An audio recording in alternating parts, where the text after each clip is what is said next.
Right, morning. Welcome everybody.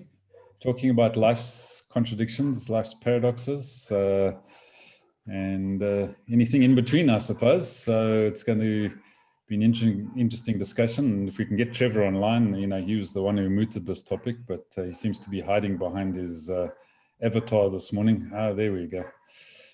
Ah, he's there with dog and cat in the background, and so full of wildlife in the Nell household this morning. With the primary one sitting in front of the screen. So yeah, Trevor, life's paradoxes. What are they? Right. So what stimulated that? I haven't got a clue, but I think if I perhaps thought in my younger days that as you get older, you'll get more time to actually do the things you want to do. Wrong. As you get older, there's more and more things to do. So there's less and less time. So perhaps that's the paradox of life. For me and some of the contradictions. But I seem to remember Lee writing an article on the paradox of life. Lee, do you remember doing a LinkedIn article on the paradox of life? Okay, well, I won't drop you in the cart then. So it's almost as though at the moment I'm actually just thinking through.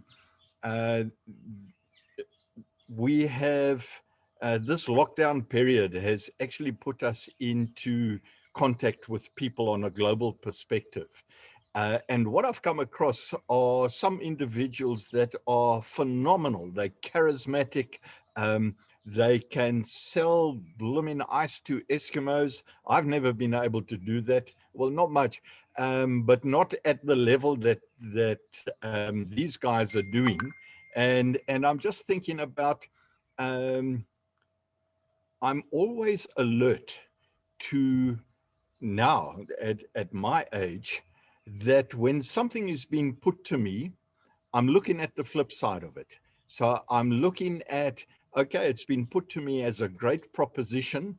What are the upsides? What are the downsides?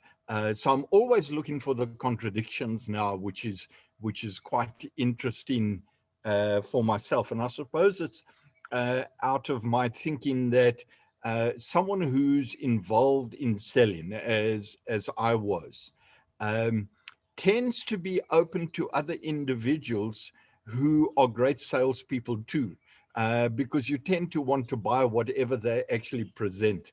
But perhaps as I've got older, I've got to recognize what these individuals are doing and whose vested interest they are working in, and trying to assess, are they looking after my best vested interest or their best vested interest? So although it's not about contradictions and paradox, I suppose that I'm just being aware of the flip side of almost everything that is presented to me. So I'm not quite on topic, but is that unusual? No, I don't think it is. I hope someone else rescues the topic. I think after that, there's probably no hope. Yep. So I'm not even sure what the topic was any longer after that. So I think we have to go across to the literary man amongst us this morning to see if you can unravel the convoluted ramblings of Mr. Nell there. So Ed, that must be your role. Yeah, I don't think I can. I was really relieved when the email came through, because I then discovered that paradox was one word and it ended in an X rather than a CS. Because up until that point, I was wondering, why on earth are we talking about army medics jumping out of planes? And then, of course, as soon as I saw the word paradox, I'm glad that joke worked. I'm not sure whether people would have got it or not. After I saw the word paradox, I, of course, thought of The Eight Paradox by Dr. Steve Peters. I don't know whether you guys ever read that. It's a really good book. It talks about our ancient primitive brain, the ape brain, and our rational brain. And then Dr. Steve Peters went on to become a sports psychologist, and he worked with the British cycling team, and that's when we won all our gold medals. And then he also worked with lots of other athletes. And I found that really, really interesting, that people that were trying to be the very, very best in the world were holding themselves back because of their mental attitude. And it was Steve Peters that unlocked it. So I'd recommend The Chimp Paradox. I don't really remember much about it. I've read it and I've got it here somewhere, but anyhow, but then when I thought about paradoxes, I thought about my sister. Nothing to do with apes. I always get an impression of a rhinoceros when I think about my sister. She's a bit scary. She's only a little lady. I love her dearly. She's about 5'4", but boy, I would not like to get on the wrong side of her. I really wouldn't. When she married, her husband had 3 children from another marriage, and they all lived with their mother. And after about 3 or 4 years, they were all living with my sister. And I couldn't understand why, because my sister's a dragon. And anyhow, eventually, when one of the children was old enough, she came to work for me in the summer job. And I said to her, why on earth did you choose to live with my sister?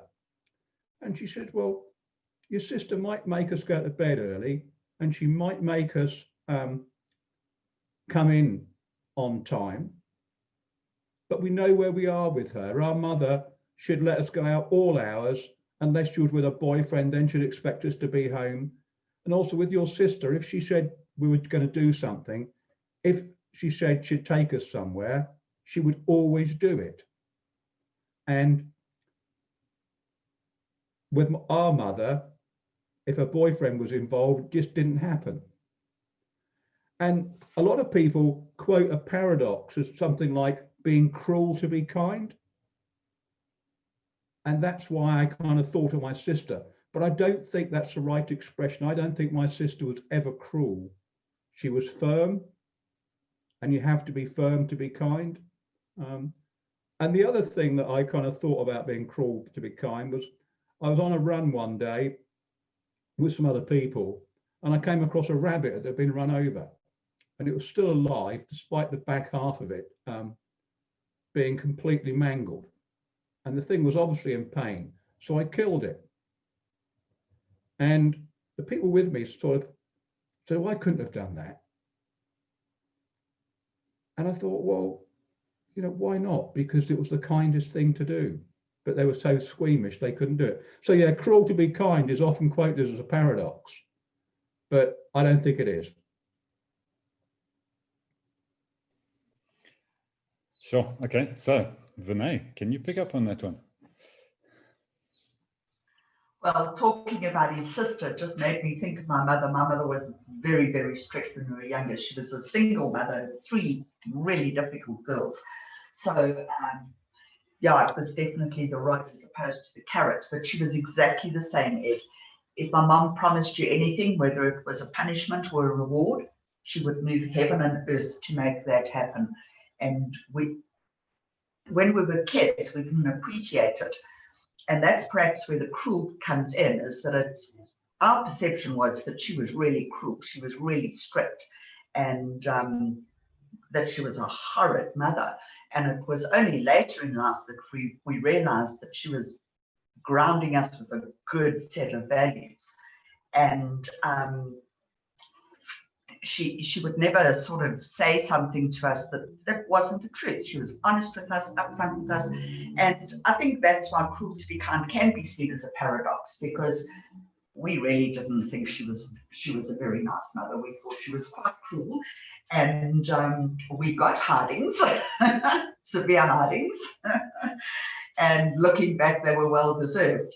And I have cousins who mothers would let them run free. And we thought this was so wonderful. And one of them, when she got married, came to my mom and said, I wish that my mother was like you. I have no idea how to cook, no idea how to clean a house. no idea how to work in a garden. And yeah, so I think we need to appreciate, the cruel to be kind. Perhaps it's the other person's perception, the person who's receiving the cruelness. Anyway, my quote that I wanted to mention was by John Donne. And I can't say that I've actually read any of his work, but I thought this was quite cool. In Holy Sonnet number 11, he says, "Death, thou shalt die." And it seems quite grim. And it's actually, I think what he's saying is that when we die, we go to heaven. And in heaven, there is no death, because you're no longer sort of at death's mercy. So if you take away what seems to be morbid, it's actually quite a statement of hope that everything in life shall pass as well, and even death. It's not the end, although many people see it as the end. So that's my paradox for the morning. Thank you. Thanks, Renee. So maybe we need to switch Ed's paradox around. Maybe it's kind to be cruel. So yeah, you've got to see if you can untangle that one, Jasper. Morning. No, I was just with Renee's description of their upbringing versus the niece, and I think I thought of what a wonderful mom to train the daughters how to work in the garden, how to cook, probably taught you how to fix cars. I mean, that's the ultimate dream of every man, to sit with his beer and watch his wife mow the lawn, fix the cars, and then at the right appropriate time to ask her, okay, what's for supper? Anyway, so yeah, with this topic coming up, I just looked at what thoughts came up in me. So I'm almost like Trevor. I don't necessarily add to the topic, but the topic triggered in me certain responses. And the first thing that came up was the thought of give to receive. And as I thought about it, I thought about how powerful volunteer movements are out there. And I'm thinking of a movement like YWAM, Youth with a Mission. They now operate, I don't know in how many countries, but probably 80 countries. And because it comes from a volunteer perspective, they are being given things. I think it's from land to set up a base, people donating material for buildings. And I think of the many thousands of people currently working for YWAM, probably 80% are volunteers and only a small portion are paid staff. And yet they're making a huge impact. So, but then the whole thing of volunteer, so if I'm unemployed, I desperately need money. Why will I volunteer? And yet it seems that if you volunteer, you can get your foot in the door. But I think it's a big barrier, mindset barrier for most people to think of, I can find employment by volunteering. Then another thing was about a thing that came up in my mind was team versus I. And I think most people will tell you, I want to be alone, best to be on an island all by myself with no people bothering me, etc. And there's probably a gentleman with a cap on in our group that will nod his head vigorously on that thing. But the reality is, it doesn't matter how gifted you are as an I, you can accomplish nothing without a team. So, that big paradox to say, all right, I have to submit my I need for I to be part of a team. And then the other thing that came up in me is the cycle of life. And we're now going through that. On the one hand, I've got grandkids. On the other hand, I've got parents who need very special care. And I was just thinking how sad it is on the one hand, or when a child grows up, it's almost an exciting time to get that child to potty train and do things. and eventually become a little mature human being. And you don't mind that little person, his little accidents until he get potty trained. But it's sad when it starts happening with an elderly person. And somehow it's that reversal of roles that, I'm now seeing it playing off, in our family. And you have just to accept it as a cycle of life. But it's, so for me, it's also a bit of a thing that when you were younger, you had control and you could call the shots. And as you get older, your children call the shots on you. And then similar to Edward's thing of rule to be kind is this whole thing of tough love. And I think Vinay's mother was a good example. She showed her love by being tough. And in hindsight, you appreciate it. But at the moment, you can't say you appreciate it. And I remember getting my hidings, but it was always introduced by saying, it hurt me as much as it's going to hurt you, but I do this because I love you. And I thought, well, then let's not hurt each other, that kind of thing. But anyway, so yeah, so that's my four thoughts for today. Thanks, Jasper. All right, Lee, I see you had your article thrown at you a couple of times in the chat box already. So thank you. You're being kind, not cruel, yeah. Thank you. And the reality being that I hadn't remembered writing it at all. So I don't think that's a paradox. I just think that's just dumb. So thank you for that. Thank you for remembering that. It certainly is something that I believe. This whole thing of hope is a dangerous thing and hope is a good thing. But that isn't what I was thinking in terms of what I was going to talk about today. In how do we deal with life's contradictions. And so I was thinking about this year because I've heard many people say they're so grateful for this year.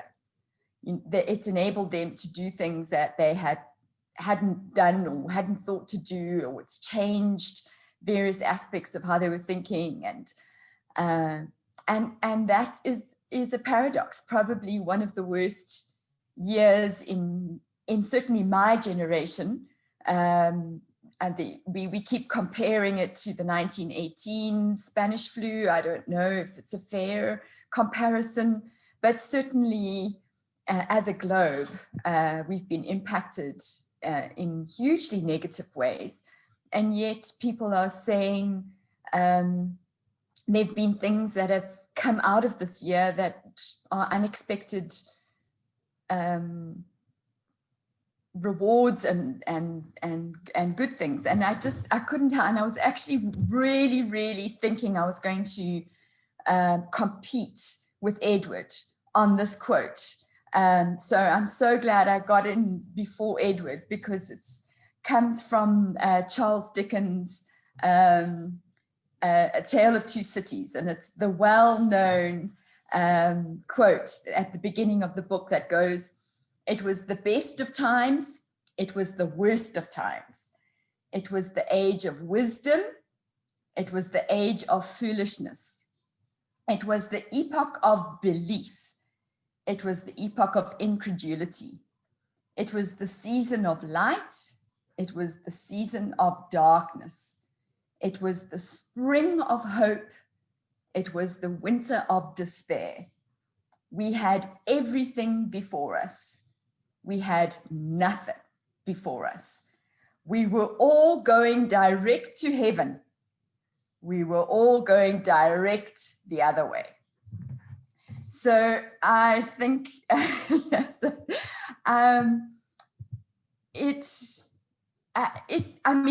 was written 200 years ago, and it is completely describing 2020, and that we live in the swing of hope and despair and good and bad, and we see it all around us. So I thought that was a great description of a contradiction that we're living in ourselves on a daily basis. But I wanted to actually bring it back to personal, And it comes from this book called Paradoxical Thinking, How to Profit from Your Contradictions. I thought you'd love that, Trevor, how to profit from your contradictions. And so the whole point here is to acknowledge that within each of us are inherent contradictions.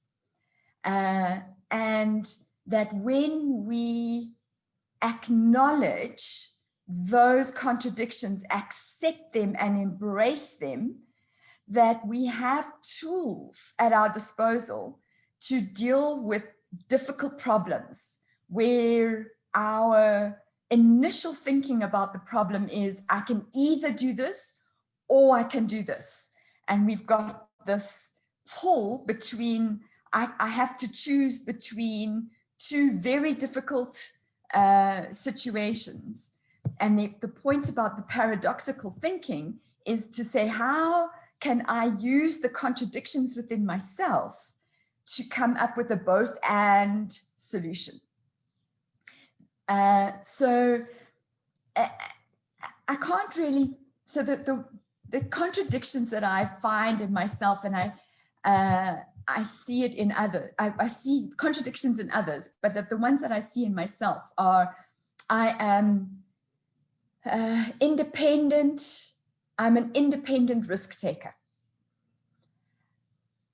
And at the same time, I'm a scaredy cat that needs to follow the rules. And both Trevor and Ivan will know exactly what I'm talking about, which is why they're killing themselves laughing. And so my tendency over the years has been to be frustrated with the scaredy cat rule person and want to be the independent risk taker. And what I've realized over the years is that the scaredy cat rule person is thinking, is evaluating, is ensuring that things are on track, is putting a risk mitigation plans in place, which are good things. The independent risk taker is making bold decisions and is saying yes to new and adventurous things. But the danger of that person is, I don't ask for help. I do things on my own, and I don't consider the team. So there's pros and cons to both. When I combine them, I bring the best of both of my contradictions together. And so, yeah, I think that's what I wanted to say about contradictions and paradoxes. And as I say, I see it in others. I was thinking about my mom, like you were saying, Vinay. My mom actually was she was a strict person, but she's very gentle. So the way that I would describe my mom is fiercely gentle. And the way I would describe my dad was the toughest old bastard with so soft, the softest heart you can possibly imagine. So these are the contradictions of the people that we live with. Thanks, Lee. So I think it's all been said with nothing being said. So yeah. So yeah, there you go. Good morning. Good morning. Thanks for loaning us your daughter for a while. Yeah. So all that's left for me at this point of time is, I think, just two things. One is that the only constant in life is change. So if that's not a paradox, then I'm not too sure what is. So if it's constant, how can it be changing? And the other side of it, and I think Lee picked it up with the Dickens quote, is nothing keeps on changing.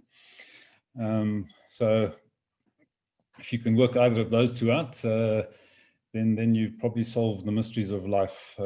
And I think that's about as far as I can take this particular one. So yeah, So anyone want to suggest a topic for Monday morning? So is somebody in charge of Monday? Is somebody leading Mondays? Well, I don't know if anybody's in charge of anything, Lee. It's one of the paradoxes of life. Everyone called you the boss while you were away. Yeah, that's right. So no, there's no specific assignments at this point in time. But Okay. you're the boss. You can assign anything you want to anyone. I will take that mantle on.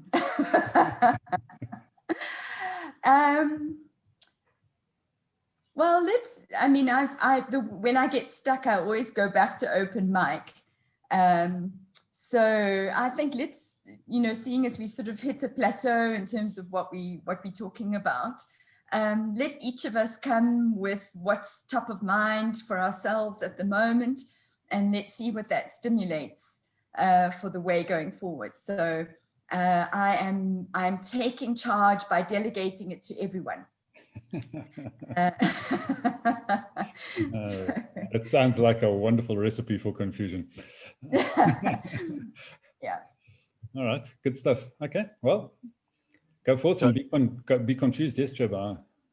And just before Ed goes, I've got a picture to show him sent by a mate of mine this morning from back in the 70s. Okay. On Comrades. So you can stop the recording and then I'll show him. Yeah, right. I'm embarrassed.